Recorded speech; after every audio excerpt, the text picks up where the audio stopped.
Di dunia magis bernama Zefira, teknologi dan sihir telah menyatu menjadi satu.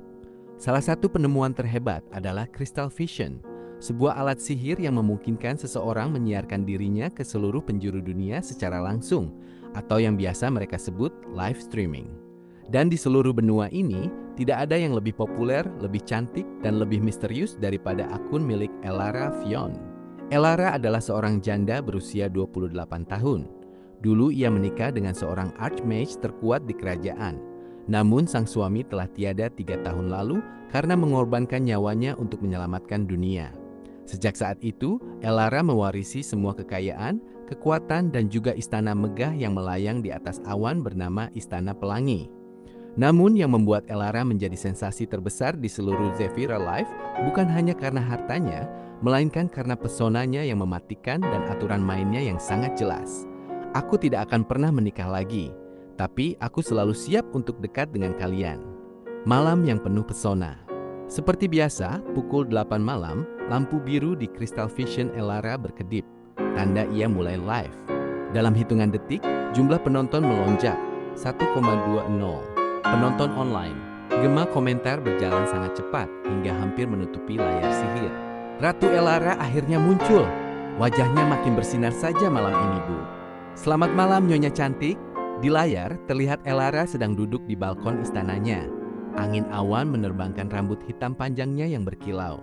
Ia mengenakan gaun sutra berwarna ungu muda yang sangat anggun. Wajahnya sempurna, matanya besar dan berbinar, dan senyumnya senyumnya itu bisa melelehkan gunung es sekalipun. Selamat malam semuanya. Suara Elara lembut namun terdengar jelas di telinga jutaan orang. Hari ini awan di sini sangat indah. Warnanya seperti permen kapas. Kalian pada lagi ngapain nih? Elara menggeser layar kristalnya, membaca komentar satu persatu dengan tatapan yang seolah-olah ia sedang menatap langsung ke mata setiap penontonnya. Aku lagi kerja, Nyonya, tapi lihat wajah Elara langsung semangat lagi, tulis salah satu penonton. Elara tertawa renyah. Aduh, jangan bolos kerja dong, nanti dimarahi bos. Tapi kalau lihat aku bikin semangat, ya sudah, bolehlah dilihat sebentar. Gaya bicara Elara sangat akrab. Ia tidak sombong meski kaya raya dan berstatus bangsawan. Ia sering bercerita tentang harinya, menampilkan taman bunga ajaib di istananya, bahkan kadang menampilkan sedikit sihir cantik seperti membuat bunga bergerak mengikuti musik atau membuat air mancur berubah warna. Namun daya tarik terbesarnya adalah bagaimana ia memperlakukan para penonton, terutama para gift giver atau yang sering memberi hadiah virtual mahal. Hanya dekat, tidak punya. Di dunia ini ada sistem hadiah bernama Dragon Coins. Semakin mahal hadiah yang dikirim, semakin besar notifikasinya dan semakin diperhatikan si pengirim. Malam itu, seorang pengguna bernama Ksatria Gaga mengirim hadiah terbesar, kereta emas, yang harganya bisa untuk membeli sebuah rumah kecil. Ksatria Gaga mengirim kereta emas. Wah, makasih banyak ya Ksatria Gaga, seru Elara dengan wajah berseri-seri. Ia menempelkan kedua telapak tangannya ke dada, menunjukkan ekspresi tersentuh. Makasih sudah mau mampir dan support aku hari ini. Kamu baik banget sih sayang. Kata sayang itu keluar begitu saja dari mulut Elara, begitu manis dan alami. Dia panggil sayang, aku mau mati rasanya, tulis Ksatria Gaga di kolom komentar.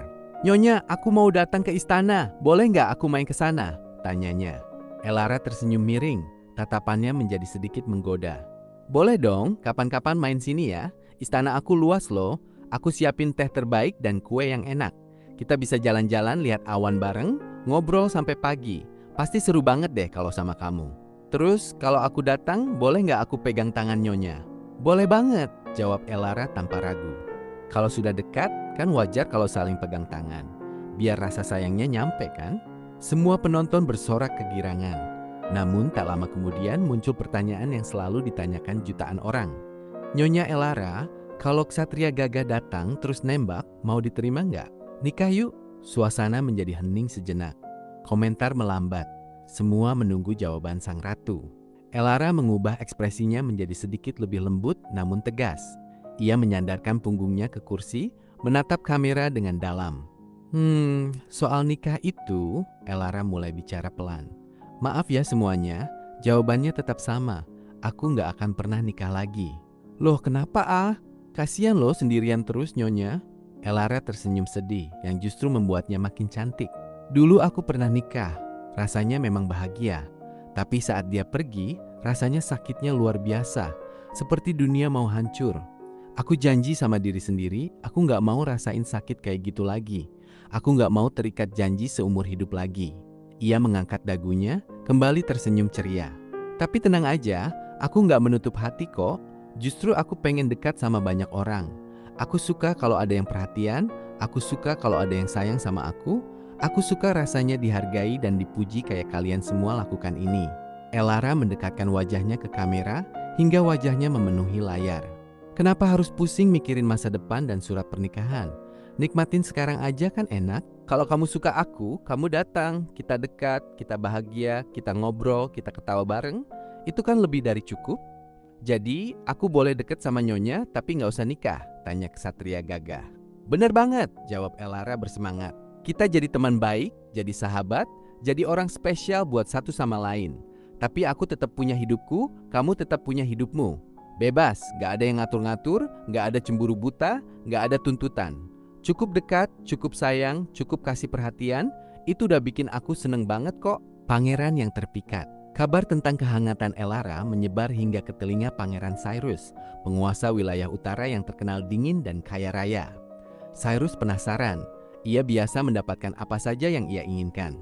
Seorang wanita yang menolak pernikahan tapi mau dekat-dekat, lucu, gumam Cyrus. Ia pun membuat akun khusus dan mulai menonton live Elara setiap hari. Cyrus tidak main-main. Ia mulai mengirim hadiah demi hadiah. Cyrus mengirim istana pasir. Cyrus mengirim naga api.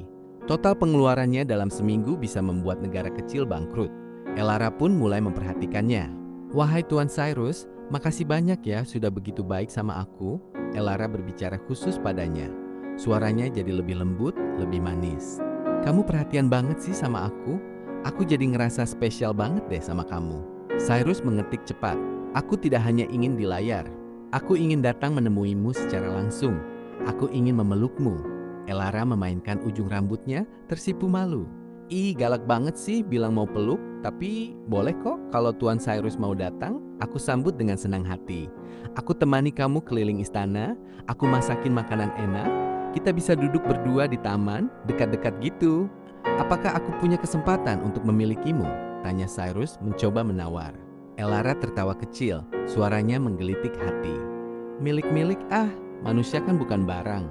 Tapi kalau kata kuncinya dekat, wah itu aku ahlinya. Aku bisa jadi orang yang paling dekat sama kamu. Aku bisa duduk di sebelah kamu, pegang tangan kamu, dengerin cerita kamu sampai kamu puas. Aku bisa bikin kamu ngerasa kalau kamu itu pria paling hebat di dunia. Ia berhenti sejenak, menatap kamera dengan tatapan menggoda. Tapi soal punya-punya atau nikah-nikah itu, lupakan saja ya sayang. Nikmatin aja rasanya dekat sama aku sekarang. Jangan minta lebih, nanti malah jadi jauh loh. Cyrus terpukau. Wanita ini tidak takut padanya. Ia memberikan harapan, ia memberikan kehangatan, ia memberikan rasa dimiliki, tapi ia tidak pernah menyerahkan kebebasannya. Filosofi hati. Elara makin larut, penonton masih berjibun. Banyak pria-pria hebat yang berdatangan di kolom komentar. Ada yang kaya, ada yang ganteng, ada yang kuat. Elara melayani semua dengan ramah. Ia membalas sapaan, ia memuji yang memberi hadiah, ia mendengarkan curhatan. Ia membuat setiap pria yang ada di sana merasa, dia pasti suka sama aku. Dan memang Elara suka. Ia suka diperhatikan, ia suka memberikan kasih sayang, tapi itu semua ada batasnya. Saat ada yang bertanya, Nyonya, kalau kamu mau dekat sama semua orang, berarti kamu playgirl dong? Elara menggeleng pelan. Wajahnya terlihat sangat dewasa dan bijak malam itu. Enggak kok, playgirl itu mainin perasaan. Aku enggak, aku jujur dari awal. Aku enggak mau nikah. Aku cuma mau teman ngobrol, mau teman berbagi rasa. Kalau kalian mau dekat sama aku dengan syarat itu, ayo kita berteman baik. Kalau kalian datang cuma mau ngerampas kebebasanku dan ngikat aku, maaf ya, pintunya ada di situ. Aku ini seperti bunga di taman, lanjut Elara bijak. Bunga itu indah, wanginya semerbak, buat siapa saja yang lewat jadi senang. Siapa saja boleh berhenti, boleh melihat, boleh menikmati keindahannya, bahkan boleh menyentuhnya dengan lembut. Tapi tidak ada satu orang pun yang berhak memetik bunga itu dan membawanya pergi lalu menguncinya di vas kaca. Biarkan aku tumbuh bebas di sini. Biarkan aku memberikan keindahan buat semua orang yang mau datang dan pergi. Jadi kita boleh datang kapan saja? Boleh banget, jawab Elara ceria. Selama kalian mau menghargai aturanku, cukup dekat, cukup sayang, cukup bahagia, tanpa harus punya. Akhir malam. Menjelang pukul 11 malam, Elara mulai mengakhiri siarannya. Ya udah ya, hari ini udah malam banget. Mata aku udah mulai berat nih, kata Elara sambil menguap manis. Makasih banyak buat semuanya yang udah nemenin aku malam ini. Makasih buat hadiah-hadiahnya, makasih buat perhatiannya. Ia mengirimkan ciuman tangan ke arah kamera. Muah! Jangan lupa besok aku live lagi ya. Kalian jangan lupa mampir. Aku bakal nungguin kalian. Kita lanjutin ngobrolnya, kita lanjutin dekat-dekatnya ya. I love you all. Mimpi indah semuanya. Layar pun menjadi gelap. Siaran usai. Namun jutaan hati di seluruh negeri masih berdebar. Mereka tahu mereka tidak akan pernah bisa meminang Ratu Langit itu. Mereka tahu mereka hanya bisa melihat, mengagumi, dan sesekali merasakan hangatnya perhatian darinya. Tapi justru itulah yang membuat mereka semakin penasaran dan semakin jatuh hati. Elara berhasil membuktikan bahwa ia bisa hidup bahagia, dikelilingi cinta dan perhatian dari banyak orang, menjadi ratu di hati jutaan pria tanpa harus pernah lagi menjadi milik satu orang saja. Baginya menjadi dekat itu indah, tapi menjadi bebas itu jauh lebih berharga.